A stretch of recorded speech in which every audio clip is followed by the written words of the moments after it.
I want to take a second with this because a proselke can mean either, as I think it is with Lydia and these women, there had to be a quorum of 10 males for it to be a legitimate synagogue gathering, and these seem to be all females. So a place of prayer seems to have been an informal thing by the river. But a proselke could mean a synagogue, and so it's probably good for us to take a quick glimpse at one way that the Romans in these Greco-Roman times welcomed or did not welcome the Jews. Here's in Sardis. The Sardis synagogue, which is on your right there, is one of the most famous ancient synagogues. We have a lot of it. There are inscriptions from Sardis that come from the synagogue, and if you've not been there, it's a beautiful place to walk around.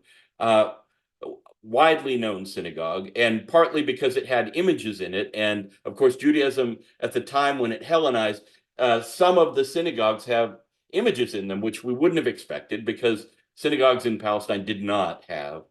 But here's a decree of the Sardians, the people of Sardis. Whereas those Jews who are our fellow citizens and live with us in this city sorry, I've got a touchy finger.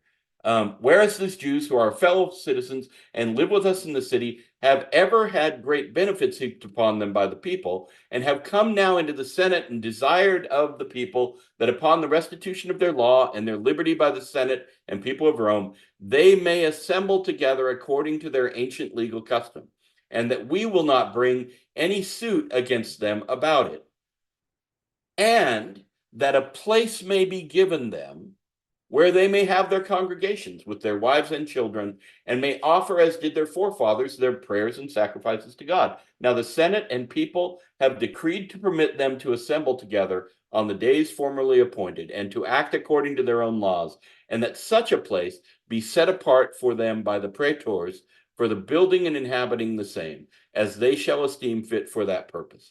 And that those that take care of the provisions for the city shall take care that such sorts of food as they esteem fit for their eating may be imported into the city.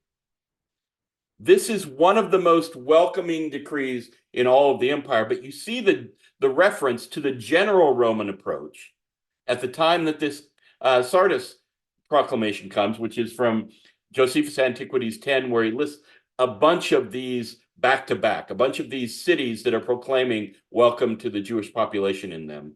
But you see that this is very magnanimous and very respectable of the customs of the Jews.